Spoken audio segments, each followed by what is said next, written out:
Hello students, N के Mittal law class में आपका स्वागत है। मेरा नाम निधि मित्तल है। आज हम यहाँ पर एक और इम्पॉर्टेंट टॉपिक कवर करेंगे जो कि रिलेट करता है लिमिटेशन एक्ट 1963 से। लीगल डिसेबिलिटी सेक्शन 6 के बारे में आज हम बात करेंगे। हम इस टॉपिक को स्टार्ट करें उससे पहले मैं सबसे पहले एक एग्जाम्पल से इस टॉपिक को स्टार्ट करना चाहूँगी। एग्जाम्पल समझना। एक व्यक्ति है ए, उसके द्वारा बी जो दूसरा व्यक्ति है उसे कुछ पैसे उसने उधार दिए थे 3 महीने के लिए। ए ने बी को 3 महीनों के लिए पैसे उधार दिए थे। बी बन गया डेब्टर और ए बन गया यहाँ पर क्रेडिटर। ठीक है भाई, पैसे 3 महीनों के लिए उधार दिए गए थे। इस संबंध में 3 महीने बीत जाने के बाद भी बी के द्वारा पैसे रिफंड नहीं करे गए हैं। अब यहाँ पर ए के पास क्या राइट आ जाता है, वो क्या करे, ए के पास राइट आ जाता है कि वो बी के अगेंस्ट सूट फाइल कर सकता है। ए बी के अगेंस्ट सूट फाइल कर सकता है, पर इसमें भी एक बात ध्यान रखनी होती है, लिमिटेशन पीरियड यहाँ पर ध्यान रखना पड़ता है। इस संबंध में लिमिटेशन पीरियड जो कि हमें लिमिटेशन एक्ट के अंतर्गत हर मामले में दिया गया है कि जब मामला यहाँ पर पैसा वसूल करने संबंध में है तो इस संबंध में इसका लिमिटेशन पीरियड कितना रहेगा ए के पास में। तो ए के पास ये राइट रहेगा जनरल स्पीकिंग कि जब से कॉज ऑफ एक्शन स्टार्ट हुआ है उसका लिमिटेशन पीरियड भी चलना शुरू हो गया है। उसके पास यहाँ पर 3 साल का लिमिटेशन पीरियड इस मामले में उसे दिया गया है कि वो 3 साल के भीतर बी के अगेंस्ट मुकदमा दाखिल कर सकता है और अपना पैसा वापस प्राप्त कर सकता है। एक परेशानी यहाँ पर अब एक यह आ गई कि जिस टाइम पर वह लिमिटेशन पीरियड चलना शुरू होता उस टाइम से ठीक पहले, याद रखना, एक बार अगर लिमिटेशन पीरियड चलना शुरू हो जाता है, उसके बाद की बात नहीं करी मैंने कहा जिस टाइम पर लिमिटेशन पीरियड चलना शुरू होता उससे पहले ए जो था वो पागल हो गया। ए क्या हो गया, उससे पहले ए इंसेन, ए पागल हो गया है। अब यहां पर जो ये ए है जब तक की अवधि तक ये पागल रहेगा, जिस वक्त ये इसकी डिसेबिलिटी खत्म होगी उसके बाद, जिस वक्त इसकी डिसेबिलिटी खत्म होगी उसके बाद इसको राइट होगा अब यहाँ पर कि इसका जो लिमिटेशन पीरियड है वो तब से शुरू माना जाएगा जिस वक्त इसकी डिसेबिलिटी खत्म होगी। ये डिसेबिलिटी स्टार्ट कब हुई है इसकी, यहाँ पर लिमिटेशन पीरियड स्टार्ट होने से पहले। सेक्शन 6 लीगल डिसेबिलिटी इसी के बारे में बात करता है। सेक्शन 6 का सबसेक्शन 1 आप रीड करिए पहले। अब जो मैंने एग्जाम्पल दिया है उसको एक बार अप्लाई करिएगा उसके ऊपर। Where a person entitled to institute a suit और make an application for execution of decree. यह अपील पर अप्लाई नहीं करेगी, ये बात अप्लाई करेगी सूट दाखिल करने पर या फिर आवेदन दाखिल किए जाने पर फॉर एग्जीक्यूशन ऑफ डिक्री पर। तो where a person entitled to institute a suit और make an application for the execution of a decree is at the time from which the prescribed period is to be reckoned। जिस time पर prescribe period चलना शुरू होने वाला था उससे ठीक पहले ही वो माइनर, इंसेन और इडियट ही मे इंस्टीट्यूट द सूट और make the application within the same period after the disability has ceased. I think जो मैंने आपको एग्जाम्पल दिया था अगर आप उसको यहाँ अप्लाई करेंगे तो आप बहुत ज़्यादा समझ गए होंगे उसे। और वो लिमिटेशन पीरियड कौन से हम बात कर रहे हैं, कितना होगा, प्रेजेंट एग्जाम्पल में तो हमने जान लिया 3 साल का है, पर और भी कोई मामला अगर हो इस संबंध में तो वो यहाँ पर इस एक्ट के अंतर्गत जो third column of the schedule है आपको उसमें देखने को मिल जाएगा। तो इसका सब सेक्शन 1 आपको आई थिंक क्लियर हो जाना चाहिए कि हम यहाँ पर विधिक नियोक्ता की बात कर रहे हैं जहाँ कोई ऐसा व्यक्ति जिसे वाद संसिद्ध करने का, देखिए किन पर अप्लाई करेगा ये वाली बात, ये अप्लाई करेगी सूट दाखिल करने पर।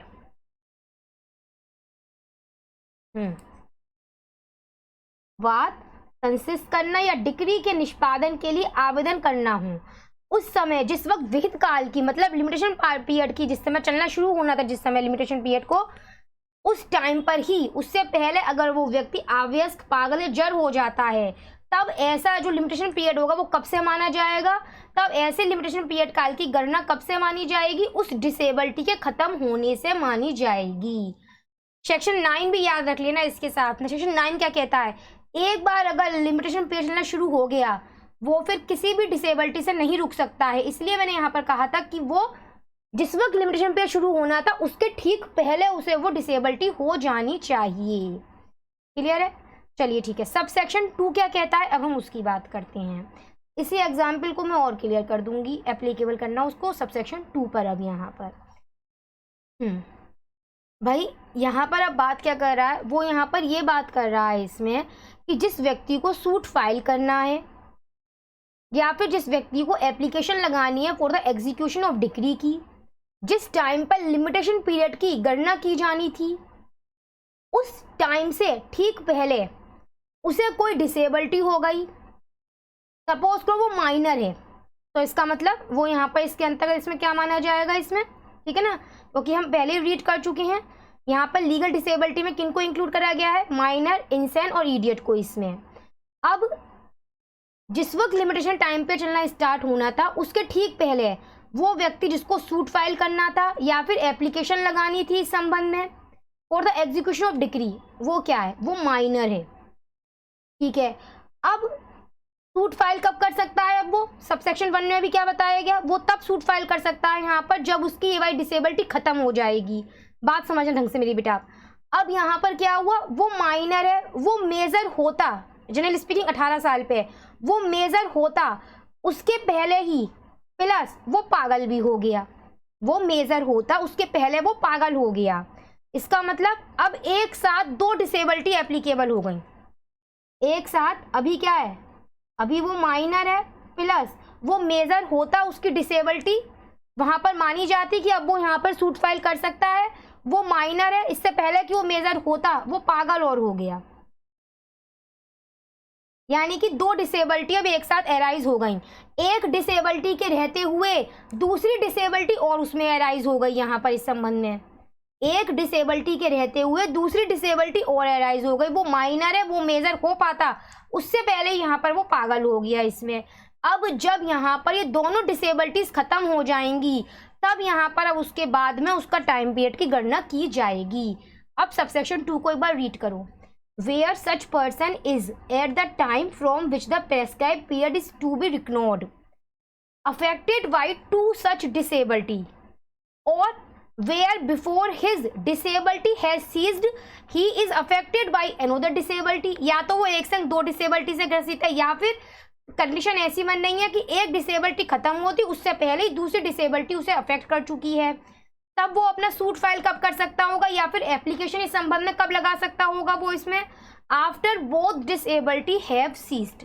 दोनों ऐसी डिसेबिलिटी के खत्म हो जाने के बाद ही अब वो इस संबंध में कोई ऐसा काम यहाँ कर सकता है जब जहाँ कोई व्यक्ति उस समय जब से विहित काल की गणना की जानी है ऐसी 2 डिसेबिलिटी से ग्रसित है। कौन सी डिसेबिलिटी की बात हो रही है यहाँ पर, किस प्रकार की डिसेबिलिटी की बात की जा रही है यहाँ पर इसमें, सेक्शन 6 के रिगार्डिंग अवयस्क, पागल या फिर जड़ बुद्धि, या फिर एक डिसेबिलिटी खत्म होने से पहले दूसरी डिसेबिलिटी एराइज हो जाएगी। वहां पर ऐसे में अब लिमिटेशन पीरियड की गणना कब से की जाएगी, जब यहाँ पर ये दोनों जो डिसेबिलिटीज है वो खत्म हो जाएंगी।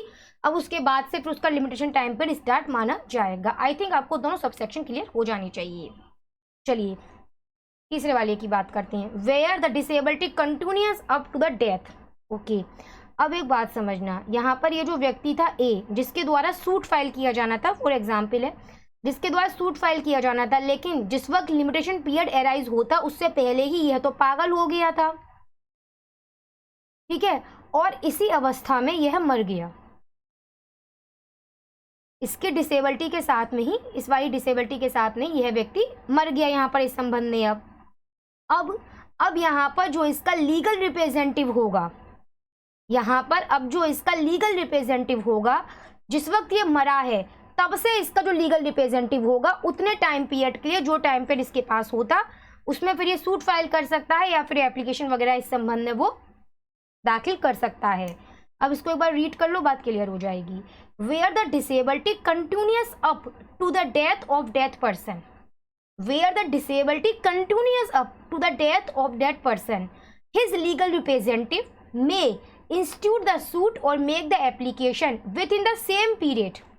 यहाँ पर कौन सा सेम पीरियड की बात हो रही है? अगर ए सही होता तो ए जितने टाइम पीरियड में सूट फाइल कर सकता था, ए जितने टाइम पीरियड में एप्लीकेशन लगा सकता था, अगर वो सही होता तो उतना ही टाइम पीरियड अब उसकी डेथ के बाद यहाँ पर इस संबंध में उसके जो एलआर है, लीगल रिप्रेजेंटेटिव है, उसको अलाउ कर दिया जाएगा। यदि कोई नियोक्ता मृत्यु पर्यंत रहती है तब उसका लीगल रिप्रेजेंटेटिव उसकी मृत्यु के बाद उतने ही टाइम पीरियड में वाद संचित कर सकेगा या आवेदन कर सकेगा जितना उसे अन्यथा अनुज्ञात किया जाता। क्लियर है? अब इसमें भी एक कंडीशन एराइज हो रही है। जिस वक्त यहाँ पर ये ए मरा, ए जो था पागल था, उसी ए पागल हो गया था लिमिटेशन पीरियड के चलने से पहले ही, ठीक है, यहाँ तक हमने बताया, और वो इसी अवस्था में मर गया तो उसका जो लीगल रिप्रेजेंटेटिव है उसके पास ये राइट आ जाता है इस संबंध में कि वो ए की मृत्यु के बाद उतने ही टाइम पीरियड में, जितना टाइम पीरियड ए के पास होता, सही होता अगर वो, तो उतने टाइम पीरियड में वो सूट फाइल कर सकता है, एप्लीकेशन लगा सकता है। एक क्वेश्चन बनता है कि अगर यहाँ पर जो लीगल रिप्रेजेंटेटिव है उसका वो खुद किसी डिसेबिलिटी से उस टाइम पर अगर अफेक्टेड हो तब क्या होगा? हो सकता है वो लीगल रिप्रेजेंटेटिव माइनर हो उस टाइम पर, फिर कंडीशन क्या बनेगी? इसका आंसर आपको मिलेगा सबसेक्शन 4 में। Where the legal representative refer to subsection 3 is at the date of the death of the person whom represent affected by any disability. यही मैंने बताया अभी आपको, एग्जाम्पल हमने वही रखा अपना, हमारा एग्जाम्पल आपको याद है? यस। तो अगर लीगल रिप्रेजेंटेटिव खुद उस टाइम पर किसी प्रकार की डिसेबिलिटी से ग्रसित है, अगर कब? At the date of the death of the person, फिर क्या होगा? तो अब यहाँ पर उसके ऊपर भी जो सबसेक्शन 1 और सबसेक्शन 2 के रूल थे वो यहाँ पर इसमें अप्लाई करेंगे।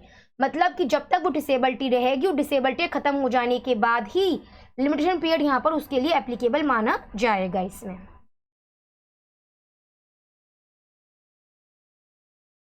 Subsection 5 where a person under disability dies after disability cease but within the period. अच्छा ठीक है, एक एग्जाम्पल समझाती हूँ, बात समझना। ए था, उसको बी को पैसे उसने उधार दिए थे, ये क्रेडिटर था ना, इसके पास ये राइट था ना कि ये 3 साल के भीतर बी से पैसा वसूल करने के लिए सूट फाइल कर सकता था, लिमिटेशन पीरियड यही था। ठीक है, यहाँ पर लिमिटेशन पीरियड एराइज होने से पहले, जब से लिमिटेशन पीरियड की काउंटिंग की जाती उससे पहले ही जो ए था वो पागल हो चुका था। अब एक बात समझना, जब ए पागल हुआ तो उसका यह पागलपन केवल 1 साल के लिए रहा, ए का ये पागलपन केवल 1 साल के लिए रहा और वो सही हो गया, ए 1 साल के बाद में सही हो गया। तो इसका मतलब ये कि जब ए जिस दिन सही हो गया तब से उसके पास में लिमिटेशन पीरियड चलना शुरू हो गया, तब से उसके पास में समय था कि वो उस लिमिटेशन पीरियड में सूट फाइल कर सकता था अगेंस्ट बी, तब से उसके पास ये राइट अराइज हो गया था। ठीक है, लेकिन यहाँ पर जिस दिन वो सही हुआ है तब से लिमिटेशन पे चलना शुरू हो गया था। एग्जाम्पल में उसके पास 3 साल का समय है, ठीक है, 1 साल निकल गया, उसके सही हो जाने के बाद का 1 साल यूं ही निकल गया, उसने सूट फाइल नहीं करा है और इस 1 साल के भीतर उसकी मृत्यु हो गई, और इस 1 साल के भीतर यहाँ पर उस ए की मृत्यु हो गई है। अब जिस दिन उसकी मृत्यु हुई है, यहाँ पर जो उसका लीगल रिप्रेजेंटेटिव है सी, यहाँ पर जो ए का लीगल रिप्रेजेंटेटिव है सी, वो आ गया। सी यहाँ पर कितने समय के भीतर अब यहाँ पर सूट फाइल कर सकता है अगेंस्ट बी के? अब आप मुझे बताइए, कमेंट बॉक्स में आप मुझे इसका आंसर बताइएगा। भाई जितना समय ए के पास बचा था उतना ही समय यहाँ पर सी के पास बचेगा, उतने ही समय में सी यहाँ पर सूट फाइल कर पाएगा जितना समय ए के पास बचा था। अब आप सबसेक्शन 5 को रीड करिए एक बार। Where a person under disability dies after the disability cease but within the period allowed to him under this section, his legal representative may institute the suit or make the application within the same period after the death as would otherwise have been available to that person had he not died. यदि नियोक्ता के अधीन कोई व्यक्ति नियोक्ता का अंत हो जाने के बाद में, यही बताया था अभी आपको, यदि नियोक्ता के अधीन डिसेबिलिटी थी, यदि कोई व्यक्ति नियोक्ता का अंत हो जाने के बाद, आपको देखिए जब इसे रीड करें तो आपको उस एग्जाम्पल को जरूर ध्यान रखना है स्टूडेंट्स। डिसेबिलिटी थी, डिसेबिलिटी खत्म हो जाने के बाद किंतु उस काल के भीतर जो उसके लिए इस धारा के अधीन दिया गया है मर जाता है, आई थिंक आपको बात क्लियर हो गई है, तब उसका विधिक प्रतिनिधि उसकी मृत्यु के बाद उसी काल के भीतर वाद संसिद्ध कर सकेगा या आवेदन कर सकेगा, जितने की भीतर वो कर सकता अगर उसकी मृत्यु नहीं हुई होती। यहाँ पे आपको वो एग्जाम्पल ये वाला एप्लीकेबल करना पड़ेगा, तब आप अच्छी तरह से इसको और समझ पाएंगे। यस, और इसी के साथ एक बात याद रखिएगा, यहाँ पर माइनर शब्द को जो है और ज़्यादा एक्सप्लेन कर दिया गया है। एक्सप्लेनेशन में जाइएगा, आपको मिल जाएगा इसमें। For the purpose of this section, यहाँ पे माइनर में किसको इंक्लूड कर लिया गया है, जो बच्चा गर्भ में स्थित है वो व्यक्ति भी यहाँ पर इसमें माइनर की कैटेगरी में इंक्लूड कर लिया गया है। तो इसी के आपके यहाँ पर सबसेक्शन 5 इसके सबसेक्शन थे सेक्शन 6 के, और आपको समझ में आ गया होगा कि लीगल डिसेबिलिटी किसे कहा जाता है लिमिटेशन एक्ट के अंतर्गत। एक बहुत ही इंपॉर्टेंट टॉपिक है ये, इसलिए आज इसकी हमने क्लास यहाँ पर करवाई है। तो चलिए फिर ठीक है, इसी के साथ अपनी क्लास कंप्लीट करते हैं, और आप लोगों से रिक्वेस्ट करते हैं कि आप मुझे कमेंट बॉक्स में बताइएगा कि मेरे द्वारा जो आपको टीचिंग करवाई जा रही है वो आपको कहाँ तक सही लग रही है, आपको समझ में आ रहा है, या फिर कोई बात भी, कोई कमी वगैरह अगर आपको लग रही है, आप मुझे कमेंट बॉक्स में आंसर बताइएगा।